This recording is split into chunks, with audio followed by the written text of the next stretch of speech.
તો આતંકી હુમલામાં મૃત્યુ પામેલા પિતા પુત્રની અંતિમ યાત્રા નીકળી। ભાવનગરમાં નિવાસ સ્થાનેથી અંતિમ યાત્રા નીકળી। પિતા પુત્રના મોતથી ભાવનગરમાં ગમગીનીનો માહોલ છે। ભાવનગર હિક્કે ચડ્યું છે। આતંકી હુમલામાં સ્મિત પરમાર અને યતીશ પરમાર આ બંને પિતા પુત્ર કે જેઓ જમ્મુ કાશ્મીરના પ્રવાસે ગયા હતા તેમનું આતંકી હુમલામાં મોત થયું છે। પિતા પુત્રના મોતથી પરિવારજનોનું હૈયાફાટ આક્રંદ હૃદયને ચીરી નાખે એવું આક્રંદ। અંતિમ યાત્રામાં ભાવનગરવાસીઓ પણ જોડાયા। રાજકીય નેતાઓએ મૃતકોને શ્રદ્ધાંજલિ આપી છે। આતંકવાદ સામે કડકમાં કડક પગલાં ભરવામાં આવે તેવી લોકોની માંગ છે। તો ભાવનગરના એ પિતા પુત્ર કે જેઓ જમ્મુ કાશ્મીરમાં પ્રવાસ અર્થે ગયા હતા તેમણે ક્યારેય ધાર્યું નહોતું, કલ્પના નહોતી કરી કે તેમની સાથે આવું થશે। પરિવારે ક્યારેય સપને નહોતું વિચાર્યું, પરંતુ આ થયું અને આતંકી હુમલામાં એ 27 પરિવારો કે જે વેર વિખેર થઈ ગયા છે એમાં સ્મિત પરમાર અને યતીશ પરમારનો પરિવાર પણ છે। બંને પિતા પુત્રનું મૃત્યુ થયું છે આતંકીઓની ગોળીએ અને આજે આ બંને પિતા પુત્રની અંતિમ યાત્રા નીકળી। ભાવનગરમાં અંતિમ સંસ્કાર કરવામાં આવ્યા ત્યારે ભાવનગર પણ હિક્કે ચડ્યું હતું। મોટી સંખ્યામાં લોકો આ અંતિમ યાત્રામાં જોડાયા હતા। રાજકીય નેતાઓએ પણ મૃતકોને શ્રદ્ધાંજલિ આપી અને શ્રદ્ધાંજલિની સાથે સાથે લોકોએ એ માંગ પણ કરી છે કે આતંકવાદને નાથવા માટે કડકમાં કડક પગલાં ભરવામાં આવે। એક બાજુ હૃદયમાં દુઃખ છે, પીડા છે અને બીજી બાજુ મનમાં એ આક્રોશ પણ છે, કારણ કે આ નિર્દોષ જિંદગીઓ જે હોમાય છે આતંકીઓની ગોળી અને પરિણામે આખું ભાવનગર શહેર આજે હિક્કે ચડ્યું છે। આ બંને પિતા પુત્રની તસવીર જે અમે આપને બતાવી રહ્યા છીએ, સ્મિત પરમાર અને યતીશ પરમાર કે જેઓ ત્યાં ગયા હતા અને અંતિમ સંસ્કાર આજે કરવામાં આવ્યા, અંતિમ વિદાય તેમને આપવામાં આવી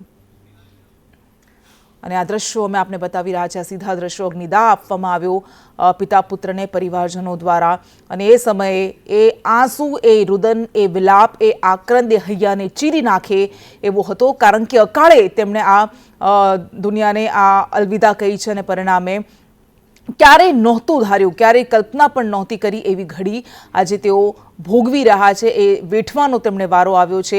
બધા જ એકબીજાને સાંત્વના આપી રહ્યા છે, પરંતુ સ્થિતિ એ છે કે આખો એક પરિવારનો માળો વિખેરાઈ ગયો છે આતંકીઓના કારણે, એમની ક્રૂરતાને કારણે, એમની કાયરતાને કારણે। એ ગમે તેટલી સાંત્વના આપવામાં આવે પરંતુ એ ઓછી છે, ગમે તેટલા શબ્દો ઉચ્ચારવામાં આવે પરંતુ એ શબ્દો ક્યારેય એ હૈયાને ટાઢક નહીં પહોંચાડી શકે, ક્યારેય સાંત્વના નહીં આપી શકે, કારણ કે એમને પિતા પુત્ર ગુમાવ્યા છે, જુવાન જોત દીકરો ગુમાવ્યો છે। અને સહયોગી નુપુર મારી સાથે જોડાયા છે। નુપુર, ગમે તેટલી સાંત્વના આપવામાં આવશે પરંતુ આ સાંત્વના ઠાલી લાગશે, કારણ કે આખો પરિવારનો માળો વિખેરાઈ ગયો છે। પિતા પુત્ર બંનેને એક સાથે કાંધ આપવામાં આવી।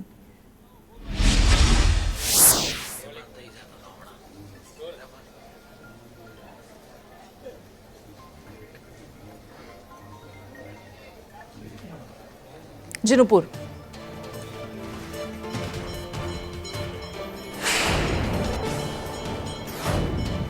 અહીંયા પ્રીતિ, અમે અત્યારે સ્મશાનમાં છીએ અને પંચમહાભૂતમાં એ બંને દેહ વિલીન થયા છે।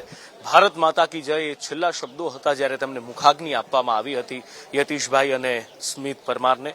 પણ અહીંયા આક્રોશ દેખાઈ રહ્યો છે, કારણ કે આ જે થયું એ વિધિના લેખ નથી, કારણ કે આ જે થયું એ કોઈ આતંકવાદી આવીને આપણી દેશની સરહદની અંદર ઘૂસીને આ કૃત્ય કરી જાય। 27 પરિવારના માળા વિખી જાય છે। એક રિટાયર્ડ આર્મીમેન સુરેન્દ્રસિંહ આપણી સાથે છે। સુરેન્દ્રસિંહ, આ નવું ભારત છે, જડબાતોડ જવાબ આપે છે। ભૂતકાળમાં આપણે ઉરીમાં પણ જોયું છે અને એના પછી પુલવામામાં પણ જોયું છે।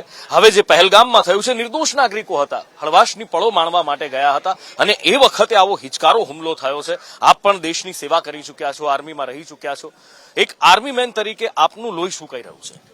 એક આર્મી મેન તરીકે જોઉં તો મારા દિલમાં એટલું દુઃખ છે અત્યારે, અને મારું લોહી સતત તેજ મારી ધડકનો બોલે છે। અત્યારે પણ મારી લોહી ખૂન ગરમ છે અને મારું દરેક રગોમાં એટલું ફાસ્ટ લોહી વહી રહ્યું છે। મારો ગુસ્સો 7મા આસમાન પર છે। જ્યારથી મેં આ સાંભળ્યું છે મને એક જ વાત યાદ આવે છે કે બદલો ક્યારે લેશે। હું આ નિર્દોષ નાગરિકોની જાન જે ગઈ છે એને સાચી શ્રદ્ધાંજલિ ત્યારે જ મળશે જ્યારે ભારત સરકાર મોટો હુમલો કરી અને કોઈ ને કોઈ નકશો બદલવાની તૈયારી રાખશે। માત્ર શ્રદ્ધાંજલિ આપી, દુઃખ વ્યક્ત કરી, ફૂલ ચડાવીને આપણે સંતોષ માની લેવાનો નથી। ભારતના નાગરિકો ચાહે છે કે કોઈ મોટું ઓપરેશન લોન્ચ કરવામાં આવે અને એ ઓપરેશન જડબાતોડ જવાબ આપનારું હોવું જોઈએ અને સામે દુશ્મન દેશને યાદ રાખે એવું હોવું જોઈએ કે જિંદગીભર આવનારા 100-200 વર્ષ સુધી યાદ રાખે કે કોઈ હુમલો હતો. આ વારંવાર આવા મોકા નથી મળતા. આ ખૂન ગરમ રાખવું પડશે. ભારતના નાગરિકોએ, દેશના નેતાઓએ પણ પોતાનું ખૂન ગરમ રાખવું પડશે અને બદલો લેવાની તૈયારી રાખવી પડશે. આ સૈનિકો, પૂર્વ સૈનિકો પણ તૈયાર છે ભારત સરકારને સાથ દેવા માટે. ગમે ત્યારે કોઈ પણ ઓપરેશન લોન્ચ કરે. હું તો કહું છું કે 48 કલાકની અંદર સરકારે કોઈ ને કોઈ મોટું કદમ લેવું જોઈએ. અચ્છા, સુરેન્દ્રસિંહજી, આની પહેલા જયારે ઉરીમાં થયું તો સર્જિકલ સ્ટ્રાઇક સરકારે કરી હતી. નવું ભારત છે એનો પરિચય આપણે આપતા આવ્યા છીએ. પુલવામામાં જે થયું, આપણા સૈનિકો ઉપર હિચકારો હુમલો થયો હતો, એ પછી આપણે એર સ્ટ્રાઇક પણ કરી હતી. આ વખતે તમે કહ્યું કે હવે નકશો બદલવો પડશે. આ વખતે ભારતનું લોહી, ભારતના નાગરિક, ભારતની જનતા શું ઈચ્છે છે કે આ વખતે પાકિસ્તાન સાથે શું થવું જોઈએ? આપ જે રીતે કહ્યા છો કે એર સ્ટ્રાઇક ને સર્જિકલ સ્ટ્રાઇક, હવે એ બહુ નાની થઈ ગઈ છે. સર્જિકલ સ્ટ્રાઇક અને એર સ્ટ્રાઇક પછી પણ જો આવી જ સ્થિતિ રહે તો એનો કોઈ મિનિંગ નથી રહેતો. હવે એ હદે જવું પડશે કે ભારતે કાશ્મીર જે પીઓકે છે એને ભારતમાં મિલાવવું પડશે અને એના માટે સેનાને ખુલ્લી છૂટ આપવામાં આવે. સરકારને વિનંતી છે કે કોઈ ને કોઈ મોટું ઓપરેશન લોન્ચ કરી અને નકશો બદલવાની તૈયારી કરે. નકશો બદલવાની તૈયારી આ આર્મી મેન વાત કરી રહ્યા છે અને અહીંયા પણ લોકોની અંદર પણ એ જ ગુસ્સો દેખાઈ રહ્યો છે. અહીંયા જાણે આખું ભાવનગર આજે સ્મશાનમાં આવી ગયું છે અને સ્મશાનમાં એ શ્રદ્ધાંજલિ આપવા માટે આવી ગયું છે. આક્રોશ પણ લોકોનો ચરમસીમાએ છે.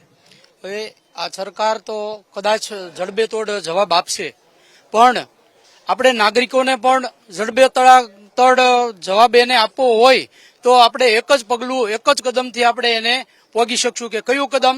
તો કે આપણે આપણા પૈસાથી એ લોકો મોટા થાય છે આપણા દેશની અંદર, અને આપણા દેશની અંદર જો આપણા પૈસાથી મોટા થતા હોય તો આપણે એની દુકાનો છે, એના ધંધા છે, એને એ જ રીતે જવાબ આપો. ભાવનગર એ રીતે જવાબ આપે એવું હું ઈચ્છું છું કે એની દુકાનમાંથી ખરીદી કરવાનું કે એની એટલે આ વસ્તુ આજે ધાર્મિક રીતે જે સામેવાળાએ કર્યું છે. આપણે તો હંમેશા વસુધૈવ કુટુંબકમની ભાવનામાં માનનારો દેશ છીએ અને આ કોઈ એક વ્યક્તિ કે કોઈ ધર્મ જાતિ નહીં પણ એક દેશ દ્વારા કરવામાં આવેલું કૃત્ય છે. કારણ કે ગઈકાલે જે સાબિતીઓ મળી ગઈ છે કે પાકિસ્તાન સાથે આ તાર જોડાયેલા છે અને પાકિસ્તાનમાંથી આખું પ્લાનિંગ થયું છે. તો દાદા, પાકિસ્તાનનું શું થવું જોઈએ?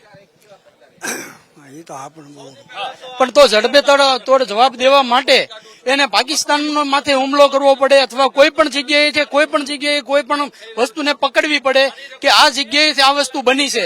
જ્યાંથી કે જે ઘર ફૂટે ઘર જાય એમ કે છે, તો ગમે ત્યાં એ છુપાવેલા છે, એ આપણા ઘરે જ છુપાવેલા છે. તો આપણા જ ઘરેથી આપણે ગોતવો પડશે કે ક્યાંથી એ છુપાવેલો છે અને ક્યાં એ ગયેલો છે અને કઈ રીતે એને શું કર્યું છે. એ રીતનું આપણે જડબેતોડ જવાબ દેવો પડશે. તો આપણું ઘર છે એ જ આપણે સાચવવું પડશે. ત્યારે આપણને આ છેડો એનો રગ મળશે, નહીંતર એની રગ મળશે નહીં. બિલકુલ. એટલે આપણા ઘરના જ આમાં જે 3 આતંકીઓ હતા એ સ્થાનિક કાશ્મીરી હતા, એ કોઈ પાકિસ્તાની નહોતા અને એટલા માટે આ ગુસ્સો ઉપડી રહ્યો છે અહીંયા. અને એટલે લોકો કહી રહ્યા છે કે આ બદલો હવે લેવો ખૂબ જરૂરી છે. જી બિલકુલ, આભાર આપનો.